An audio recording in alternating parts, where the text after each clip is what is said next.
이 배경을 가만히 생각해 보시면 지금 이 121편을 노래하는 이 시인이 평안한 상황이 아닙니다. 이것은 개인적으로 평안한 상황도 아니고요. 국가적으로 평안한 상황이 아닙니다. 아마 공교롭게 절기가 끼어 있는 전쟁 중 하루였던 것 같습니다. 이게 무슨 얘기냐면 이스라엘 백성들은 전투 중에도 안식일이 되면 전투를 중지합니다. 이방인들도 그것을 알고 있었습니다. 이방인들이 예루살렘을 정복하기 위해서 이스라엘 땅을 쳐들어올 때에 그들이 만약 안식일에 이스라엘 백성들이 방어를 하지 않은 그 날을 노려서 예루살렘을 쳐들어왔다면 예루살렘의 모든 이스라엘 백성들을 다 죽일 각오로 와야 됩니다. 즉 이게 무슨 말이냐면 내가 예루살렘에 약탈을 하러 가거나 침략을 할 때 만약 안식일에 전쟁을 벌일 것 같으면 이스라엘에 있는 모든 사람을 다 죽일 마음으로 들어가야 됩니다. 왜 그러냐면 안식일에 들어가면 이스라엘 백성들은 적극적으로 방어하지 않습니다. 그러기 이기고 승리할 수 있어요. 그래서 많은 재물을 약탈해 올 수 있습니다. 그런데 문제는 그 다음에 벌어집니다. 온 이스라엘이 그렇게 전쟁을 안식일에 행하면서 약탈해 갔던 그 민족의 씨를 말려버립니다. 예전 전투는 서로를 멸망시키거나 정복하는 전투가 아니었습니다. 즉 내가 굶다가 도저히 안 될 것 같으면 저 곡식이 있는 짐승이 있는 저 부족의 땅에 넘어가서 그것들을 가지고 옵니다. 그런데 다 가지고 오는 것도 아니에요. 자기들이 먹을 것보다 조금 더 많이. 왜냐하면 병사들에게 전리품으로 주어야 할 것이 있기 때문에 10개가 필요하면 한 15개 정도를 가지고 오는 겁니다.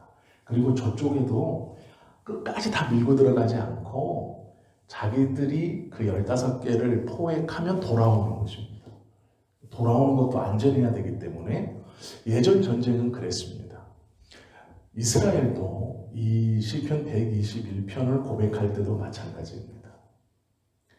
그런데 이제 문제는 전쟁이 처음 발발하고 돌아오는 안식일입니다. 즉 전쟁이 처음 시작했을 때는 이방인들도 안식일이 되면 이스라엘 백성들이 적극적으로 방어를 하지 않는다라는 걸 알고 있기 때문에 이들도 적극적으로 공격하지 않고 쉽니다. 자기들도 정비하고 쉬고 그런 시간이 자연스럽게 도래하는 것이죠. 그런데 문제는 전쟁이 한창 진행 중에 있을 안식일이나 이 절기들입니다. 전쟁이 이제 발발했다면 모르겠는데 한참 치열하게 싸웠습니다. 며칠 동안을. 결작이 나지 않았고 서로 이가 갈린 상태로 있는 겁니다. 내 형제가 죽었기 때문에 그 전쟁이죠. 성벽을 기어오르다 내 아버지가 죽었습니다. 그러면 이때 돌아오는 안식일이나 절기가 이스라엘 백성들은 당연히 성전에 올라가 예배를 드리는데 이방인들은 그렇지 않은 것이죠. 야, 이제 안식일이 해 떨어지니까 내일까지 전쟁을 중지하자. 예루살렘에서 이렇게 말한다고 해도 이방 침략자들이 그것을 들어주냐라는 말이에요. 안 들어주죠. 내 아버지가 죽었는데 아침에 해 떨어진다고 쉬자. 아니죠. 이렇게 될 수가 없어요. 이제 그때에 성전에 올라가면서 불렀던 노래예요. 전쟁이 한참 진행 중인 그 시기 가운데 독이 오를 대로 바짝 서로 올라있는 가운데 그런데 문제는 전투의 양상이 이스라엘에게 유리하지 않게 돌아가고 있습니다. 적극적으로 방어를 했는데도 고작 보면 예루살렘 성 안에 다 몰려 들어와서 성 안쪽에 이스라엘 백성들이 있는 것이고 성 바깥에는 적군들이 삥 둘러 진을 치고 있는 겁니다. 이때에 예배하는 날이 도래했어요. 올라가는 겁니다. 이게 예배가 되겠습니까? 얼마나 불안했을까요? 그때 한 사람이 용기를 내어 큰 소리로 노래하는 겁니다. 올라가는 중. 예루살렘에 예배를 드리러 전쟁 가운데 잠시 휴전을 일방적으로 선포하고 하나님께 예배하러 가야 한다. 그리고 무기를 내려놓고 성전을 향해 돌아서서 안식일 아니면 절기에 예배하러 올라갈 때 등 뒤로 적군들의 살기가 느껴지고 그 전쟁의 한 소용돌이 속에서 내가 과연 무기를 내려놓고 예배를 드리러 가는 것이 옳으냐? 만약 그렇게 했다가 그들이 성벽을 넘으면 다 죽는 것이죠. 성벽을 넘어 성문을 열어버리면 예배하다 다 죽는 겁니다. 그러면 하나님께 예배함도 소용이 없는 것 아니냐? 이런 마음이 들 수 있죠. 적극적으로 방어하고 전쟁이 끝난 뒤에 이 절기를 잘 지키고 이 예배를 잘 지키자 할 수 있는 것이죠. 그러한 마음을 다는 아니지만 어느 정도는 품고 있었을 겁니다. 또 몇몇은 무기를 끝까지 잡고 있었을지도 모릅니다. 내가 예배하러 갔다가 성문이 열려서 내 가족들 다 죽으면 누가 책임지는데, 내가 예배하러 가는 것이 이번 한 번이 아니고 오늘이 마지막이 아닌데 이 전쟁이 끝난 다음 급한 것을 좀 막고 저들이 물러가는 것을 보고 그 다음 가면 예배하러 올라가면 좋지 않겠냐. 왜 안식일이라고 양강나팔을 불어서 모든 사람을 성전으로 불러 모으는 것인가. 왜 지금 이 중요한 전쟁의 한복판에서 그 절기를 지키겠다고 불러 모으는 것인가. 배경이 이렇습니다. 이 121편은 평안하고 기분이 좋고 내 일이 잘 됐을 때 하나님 나를 지키셨습니다. 이런 노래가 아닙니다. 긴박한 상황 속에서 예배의 날짜가 다가왔고 그날이 맞닥뜨려졌을 때 그 긴박함을 내려놓고 어떻게 될지 모르는 불안함을 등 뒤로 놓고 성전에 올라가는 겁니다. 그때 이렇게 노래하는 겁니다. 내가 산을 향하여 눈을 들리라. 나의 도움이 어디서 올까? 예루살렘을 둘러싸고 있는 산들, 그 산을 이렇게 바라보는 것이죠. 왜 바라볼까요? 이 시인은요, 바라보면서 마음에 소원했던 게 있어요. 그게 뭐냐면 자기들이 듣기에 예전 선지자의 시대에, 왕이 있기 전 선지자의 시대에 이방인들이 전쟁을 하자고 무너뜨리겠다고 예루살렘을 멸망시켜버리겠다고 들어왔을 때 모든 사람이 두려움에 떨었어요. 그런데 선지자가 말하기를 보이느냐? 아니요, 보이지 않습니다. 그래? 그럼 보여주마. 그리고 눈을 씻어 뜨게 하자. 산 위에 두르고 있는 불발과 불병거를 본 사건이 있습니다. 이 시인은 그 생각을 하고 있는 겁니다. 우리 눈에 보이지 않지만 하나님께서 지금 저 산들 꼭대기 위에 불말과 불병거를 준비해 주시지 않았을까? 예배에 올라가면서 지금 그렇게 노래하는 겁니다. 내가 눈을 들어, 내가 산을 향하여 눈을 들리라. 나의 도움이 어디서 올까? 옛적 선지자가 자신의 종의 눈을 띄게 해서 그렇게 예루살렘을 감싸고 있는 적군 후방에 있는 하나님의 병거를 보이게 해주셨던 것처럼 지금 오늘도 이 가운데 그러한 은혜를 베풀고 있지는 않을까라는 기대를 가지고 노래한 것입니다. 그 사건을 이 121편의 저자는 기억한 겁니다. 그리고 산등성이를 바라보고 있는 것이죠. 그리고 말하기를 나의 도움이 어디서 올까? 다른 곳에서는 올 수 있는 방법이 없어요. 이 어려움을 타개해 나갈 수 있는 아무런 방법이 없습니다. 우리가 삶을 살면서 하나님을 의지한다는 것이 어떠한 것이라는 것을 좀 짐작하셔야 됩니다.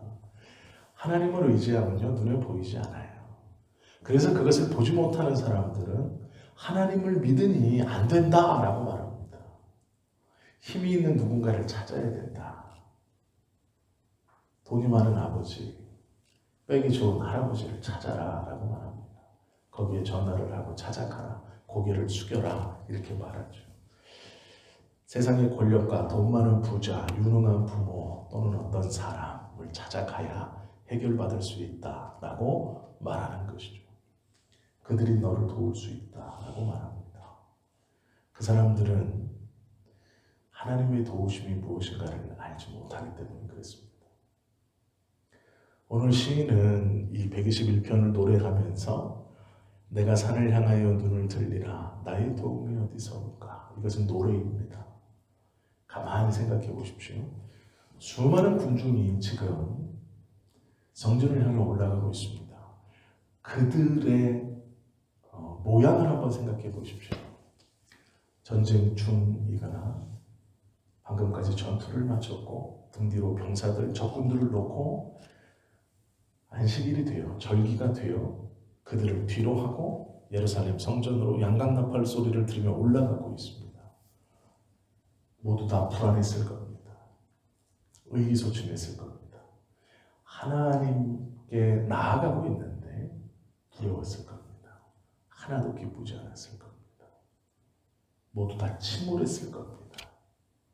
그때 한 사람이 노래를 하는 것입니다. 내가 산을 향하여 눈을 들리라 나의 도움이 어디서 올까? 같이 올라가는 사람들은 귀를 기울였을 것이고 이 말을 들었을 것입니다.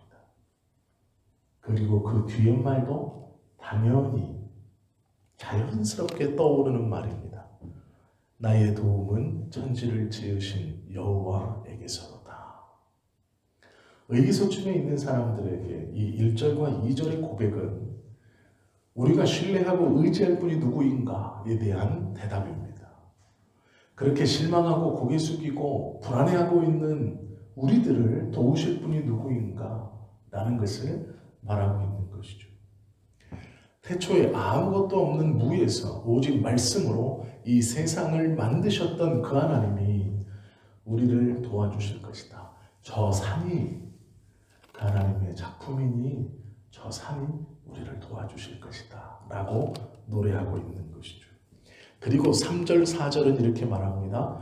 여호와께서 너를 실족하지 아니하게 하시며 너를 지키시는 이가 졸지 아니하시리로다. 우리가 지금은 병사를 뒤에 두고 예배하러 올라가지만 그 불안함이 있지만 걱정하지 말아라. 망루에 하나님이 서 계신다라는 거예요. 졸지 아니하시는 그 하나님이 우리를 지켜주시고 저 성벽을 보호하신다라는 말입니다. 기쁘게 가자, 즐겁게 가자, 하나님 앞에 평안함으로 나아가자라는 것이죠. 우리가 찾아가는 그분이 졸지 아니하시고 우리의 뒤에서 우리를 지켜주신다라는 거예요. 이스라엘을 지키시는 이는 졸지도 아니하시고 주무시지도 아니하시리로다. 안식일은 다 아시는 것처럼 금요일 해질 때부터 토요일 질 때까지입니다. 즉 저녁입니다.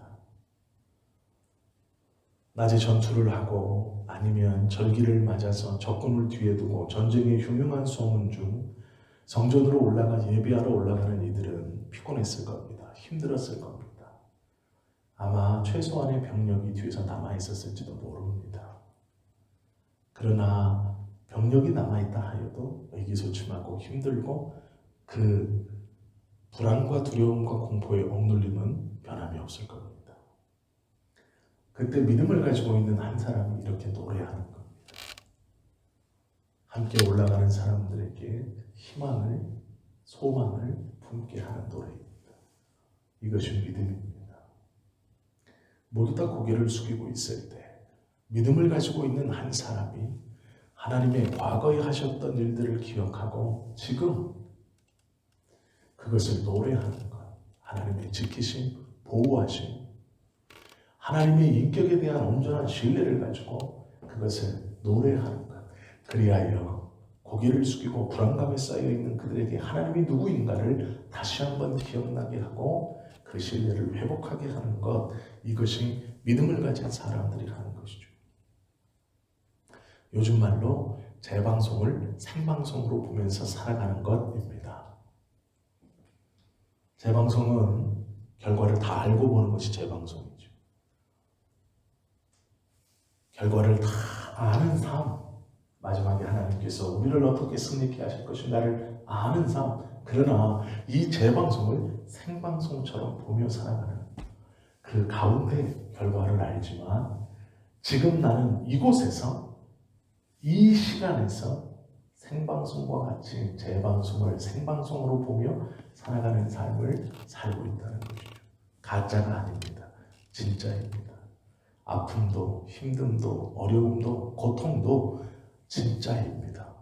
그런데 문제는 우리 안에 믿음이 있다는 것은 마지막에 하나님께서 우리로 승리케 하실 것을 알고 이미 한번 본 방송처럼 결말을 알고 있지만 지금 그 재방송을 생방송으로 받아들이며 사는 것. 그러나 아무리 힘들고 어려워도 마지막을 알기에 기쁘고 감사하게 이 길을 걸어가는 것. 그것이 믿음의 사람입니다. 이 121편의 저자의 고백이 그렇습니다. 졸지 아니하실 것이다. 주무시지도 아니하실 것이다. 2번이나 말합니다. 불안해하지 마시라고 말씀하시는 것이죠. 우리가 의지할 분은 하나님이시고 그분은 졸지 아니하시고 주무시지도 아니하신다. 그리고 우리를 실족하게도 아니하신다라고 말씀하시는 겁니다. 우리가 삶을 살아가면서 마음이 답답하고 어떻게 해야 될지 모를 때가 있습니다. 등 뒤에 적을 둔 것만 같은 그러한 두려움이 우리 안에 임할 때가 있습니다. 그러나 성경은 정확하고 분명하게 말씀합니다. 하나님을 의지하라. 그가 너를 지키실 것이다. 그는 졸지 아니하신다. 그리고 우리로 실족하게 아니하신다. 원수의 함정에 걸려 넘어지지 않게 도와주신다라는 말씀입니다.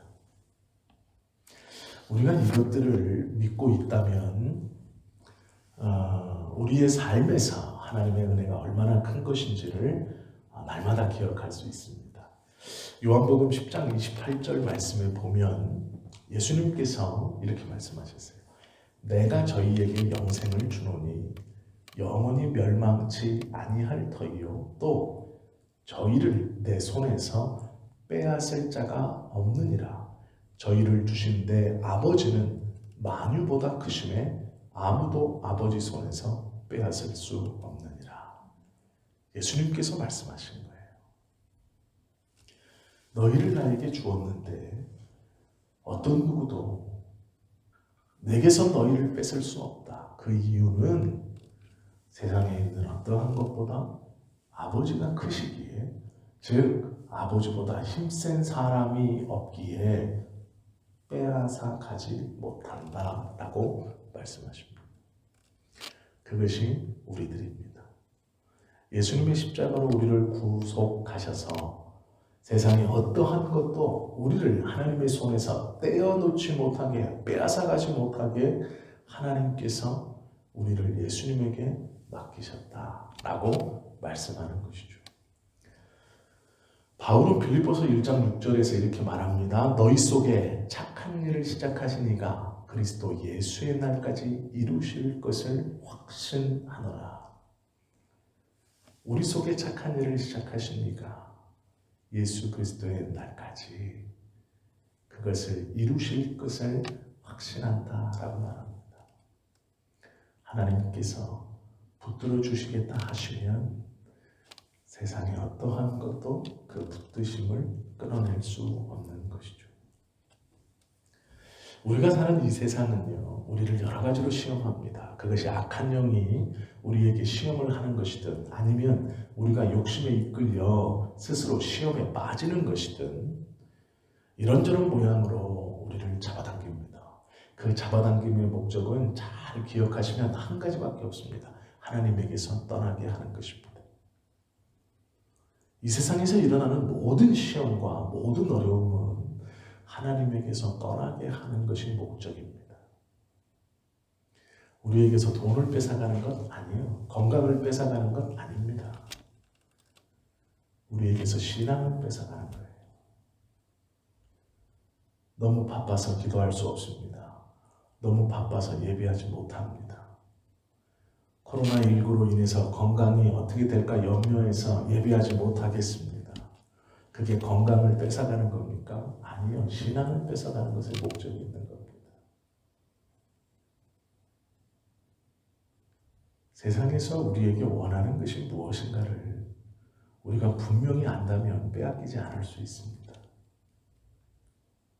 물질을 뺏기는 것 아무것도 아닙니다. 건강을 뺏기는 것 아무것도 아닙니다. 신앙을 빼앗기면 다 빼앗기는 겁니다. 하나님에 대한 믿음을 빼앗기면 다 빼앗기는 겁니다. 때로는 세상이 우리에게 물질을 막 부어주어서 건강을 막 부어주어서 하나님을 빼앗으려고 합니다. 내가 이것을 줄 테니 그것을 다오라고 말합니다. 혹여 어떤 이는 그것을 받으며 이것을 뺏기는 줄도 모르고 빼앗기고 있습니다. 내가 젊은 날 돈을 많이 벌어서 하나님, 지금은 내가 이 돈 버느라고, 이 사업하느라고, 이 일을 하느라고, 이것을 하느라고 하나님의 교회에 나아가지 못합니다. 그러나 저는 분명히 믿음이 있고 나중에 돈을 많이 벌어서 주님의 교회를 아름답게 섬기고 은퇴하고 나면 주님의 교회를 잘 섬기겠습니다. 이렇게 생각하시는 분들도 종종 있어요.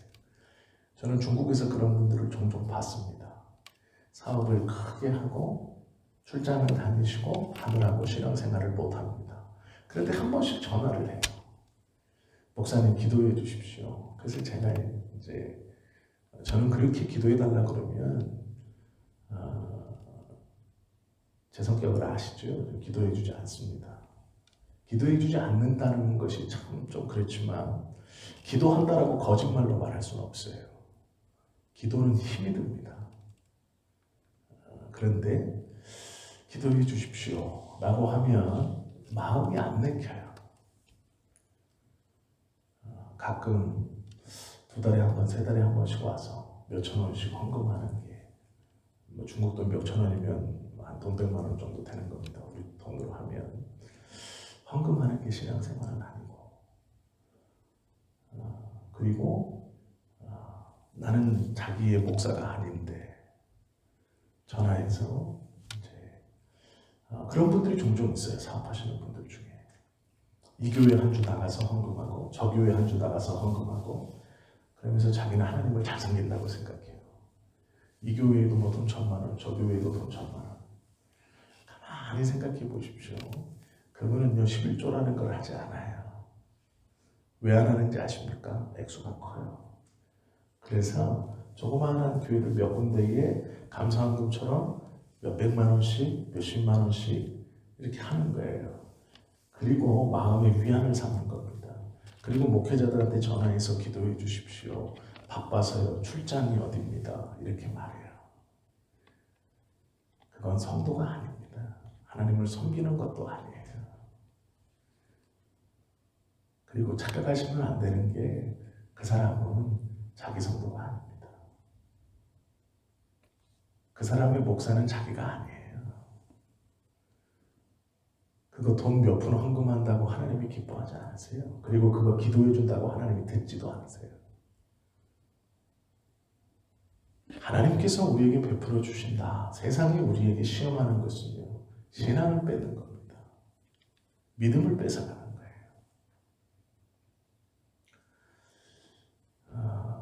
신앙이 있는 사람들, 이 신앙이 제대로 있는 사람들 중에 교회를 섬기지 않는 분이 없어요. 신앙이 있다면 하나님께서 이끌어 주신 교회를 생명처럼 귀하게 여기고 잘 섬기는 것이 첫 번째입니다. 믿음의 공동체를 섬기지 않으면서 신앙이 있다고 말하는 것은 거짓말입니다. 오늘 이 121편의 시인도 이 노래를 언제 합니까? 예배 드리러 올라가며 합니다.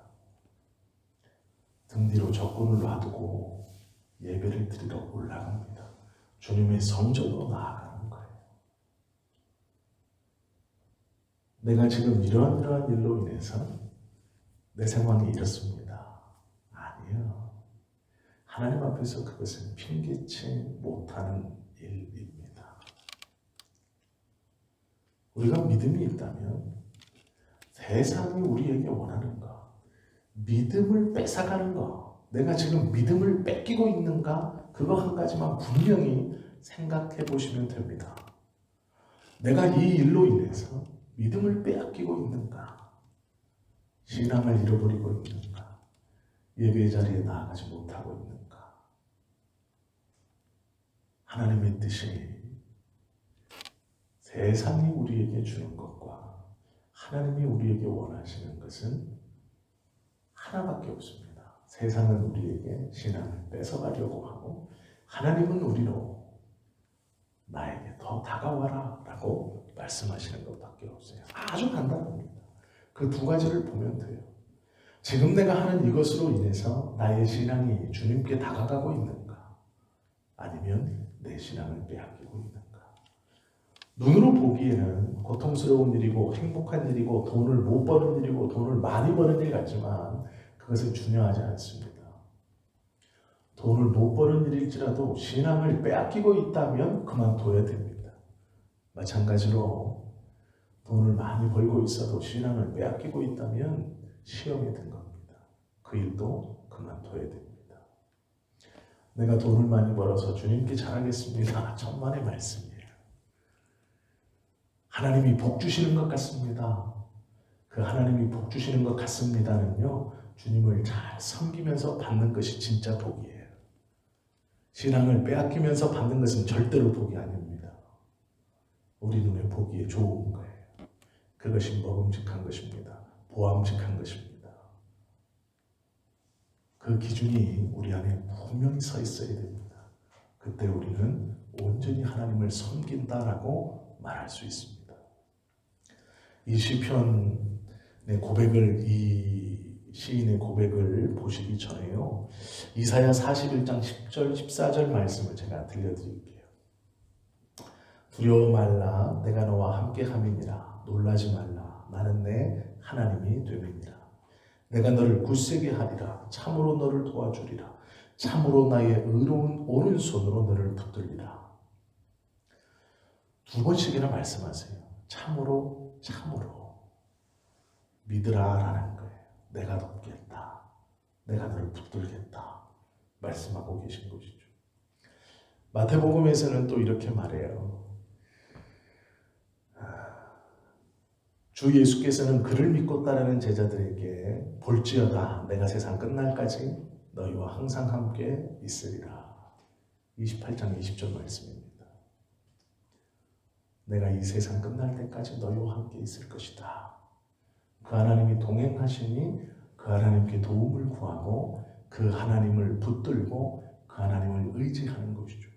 세상에 어떠한 것에 도움을 구하고 세상에 어떤 것에 우리 눈이 돌아간다면 그것은 복이 아니고 어쩌면 시험입니다. 겉으로 보기에는 좋은 것 같지만 좋지 않은 것일 수 있습니다. 5절에서 8절 보십시오. 이렇게 고백하죠. 여호와는 너를 지키시는 이시라. 여호와께서 내 오른쪽에서 내 그늘이 되시나니 낮에 해가 너를 상하게 하지 아니하며 밤에 달도 너를 해치지 아니하리로다. 이 말씀을 가만히 묵상해 보시면 너무 은혜스럽고 감사한 말씀이에요. 왜 그러냐면 우리가 이제 이걸 이제 잘못 생각하시면 하나님이 그늘이 되시니까 해와 달이 우리를 상하지 못하게 하시는구나, 이게 아닙니다. 그런 뜻이 아니에요. 하나님이 오른편에 그늘이 되시니 라는 말은 하나님이 내 오른편에 서 계시겠다는 얘기예요.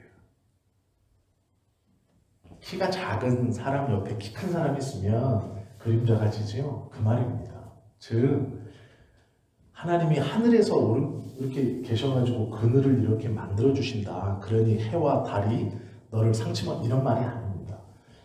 그림자가 있다면 햇빛은 괜찮지만 달빛은요, 달빛은 사람을 상하게 하지 않아요.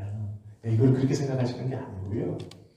요 말은 이스라엘 전통적으로 보면 이 사람이 서 있고요, 이 사람의 오른편에 서 있는 게 선하고 좋은 겁니다.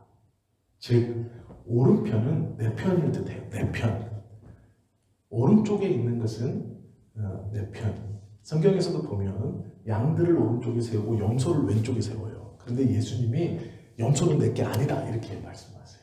오른쪽에 세운 내 양들 이렇게 표현하시는 게 있거든요. 유대인들은 오른편에 있는 건 내 편이에요.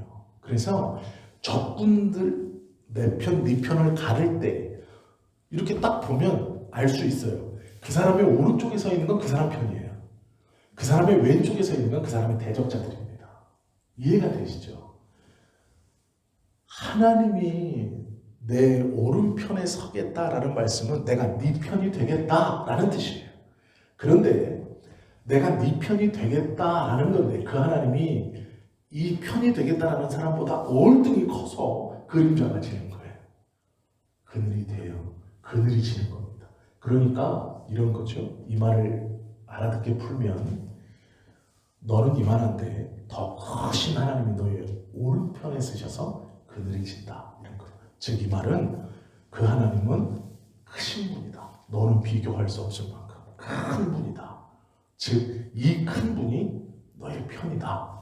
내가 너의 편이다. 그런데 너는 이만하고 나는 이만해서 그늘이 진다. 이런 거예요.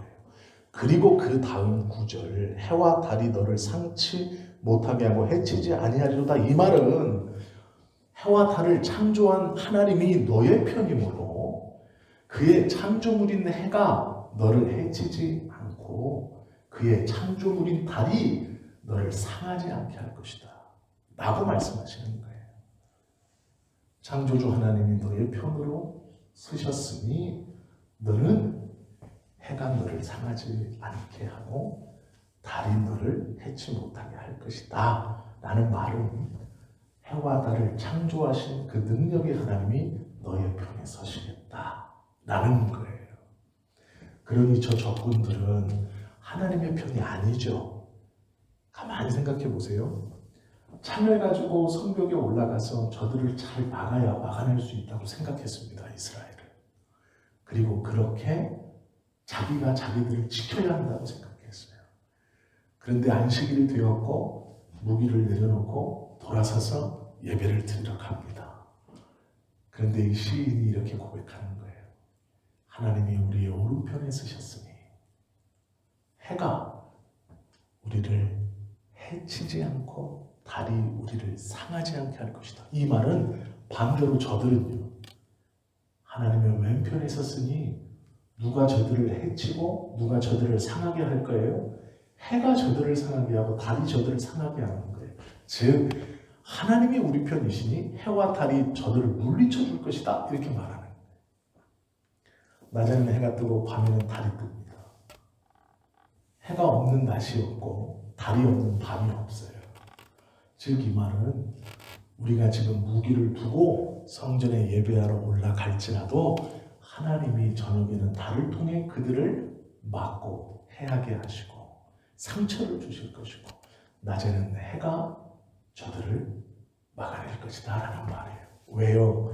예배하러 가는 날은 금요일 저녁부터 시작해서 토요일 저녁까지예요. 즉 달은 그 저녁부터 해가 뜨기 직전까지 지켜주실 것이다 라는 뜻이고 해는 이 안식일이 끝날 때까지 보호하실 것이다 라는 뜻이에요. 이 말을 가만히 묵상하면 얼마나 은혜로운 말인지 몰라요. 그 다음 7절 보십시오. 여호와께서 너를 지켜 모든 환난을 명쾌하시며 또 내 영혼을 지키시리로다. 지금 이 전쟁뿐 아니라 모든 환난을 지켜주시고 영혼을 지키신다는 말은 너의 목숨을 구원해 주신다는 뜻이에요. 죽지 않을 것이다. 이 어려움 때문에 죽지 않을 것이다라는 하나님이 지키시니 라고 말씀하시는 거죠.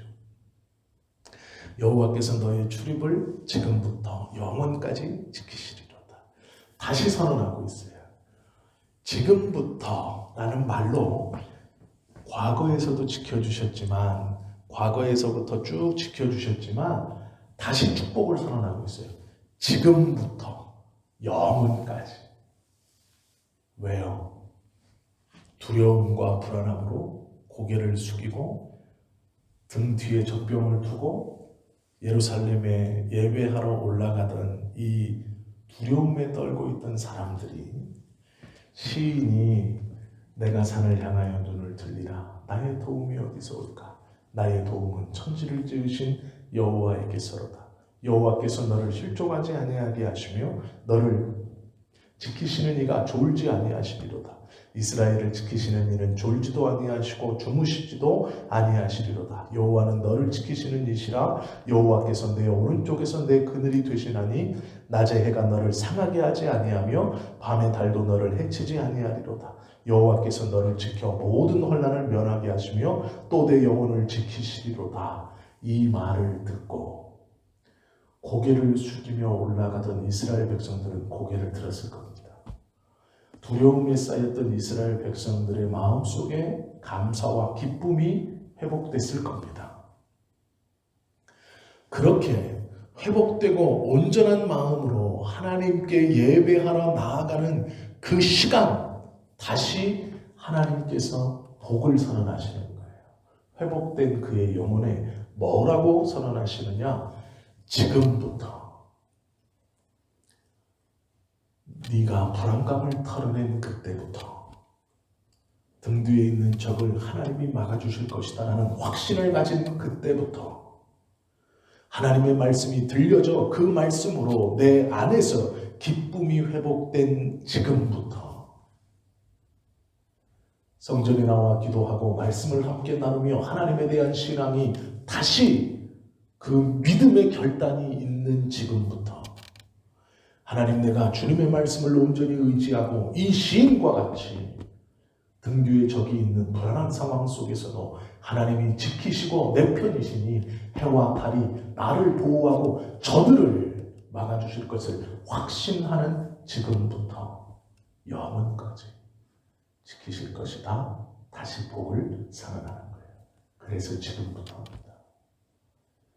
예배를 드리고 나서요. 목회자들이 축도할 때 이제는 이라고 말하잖아요. 그러면 어떤 분들은 이렇게 물어요. 이제는 이 말이 잘못된 거 아닙니까? 하나님의 보호하심과 지키심은 과거에서부터 계속되었는데 목사님 또다시 이제는 이라고 말하는 것은 잘못된 것 아닙니까? 아니에요.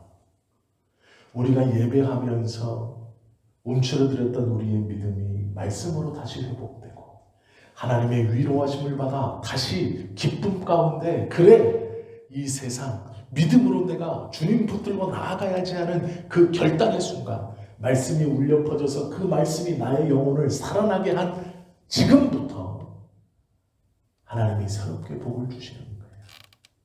그래서 축도할 때도요 이제는이라는 말이 꼭 있어야 돼요. 그것은 합당한 선언입니다. 그런데 어떤 목사님들 보면 그걸 안 해요. 그게 틀렸다고 생각해요. 하나님의 복이 과거에서부터 계속 있는데 이제는이라고 끊으면 안 된다 이렇게 말해요. 아니에요.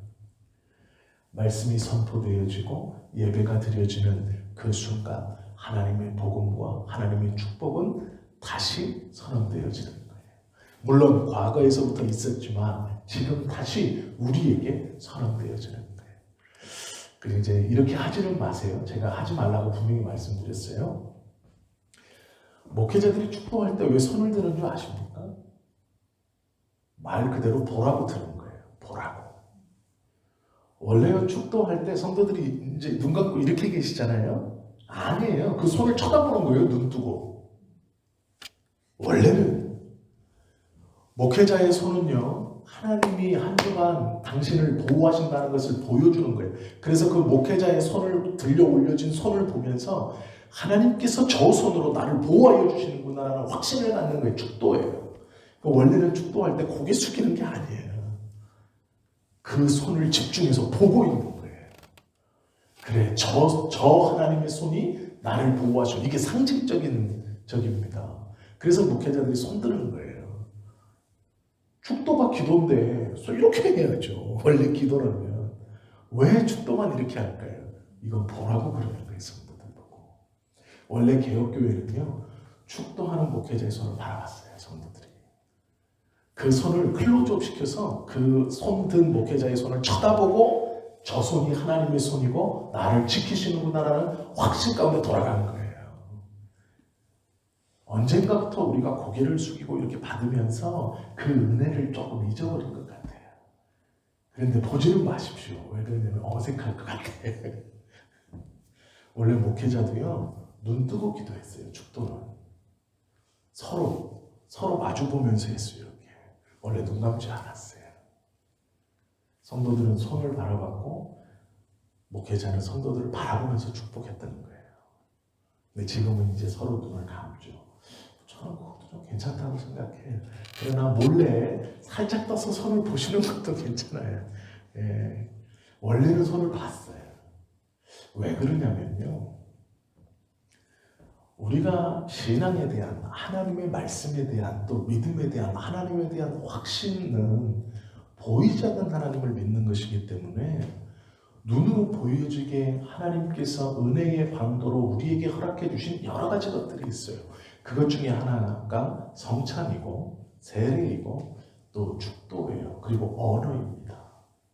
말이에요. 그래서 성경적으로 예배 순서를 갖추고 또 그 순서 안에 잡다한 부연 설명 필요 없이 어떠한 단어들은 꼭 선언되어져야 돼요. 그것 중에 하나가 사도신경이고 주기도문입니다. 또 여러 말들이 있지만 그러한 예배의 단어들은 좋은 말로 쓰는 게 아니고요, 합당한 말로 쓰는 거예요. 그래서 조금 옛날 말 같지만 그런 말들을 고집스럽게 교회에서 사용하고 있는 겁니다. 그것이 중요하기 때문에 그래요. 설명 없이 하니까 성도님들이 이거 좀 옛날 말인데 이렇게 생각하시기도 하지만 그건 이제 목회자들의 책임이죠. 설명을 잘 드리고 했어야 되는데, 왜냐하면 목회자들은 익숙하니까 이것까지 모르실까? 이건 다 말씀하셨겠지라고 생각해서 그래요. 근데 이제 말씀해 주신 것도 있고 이제 안 해주신 것도 있어서 좀 어색하실 건데, 기회가 되면 이렇게 하나하나 말씀을 좀 드리면 좋을 것 같아요.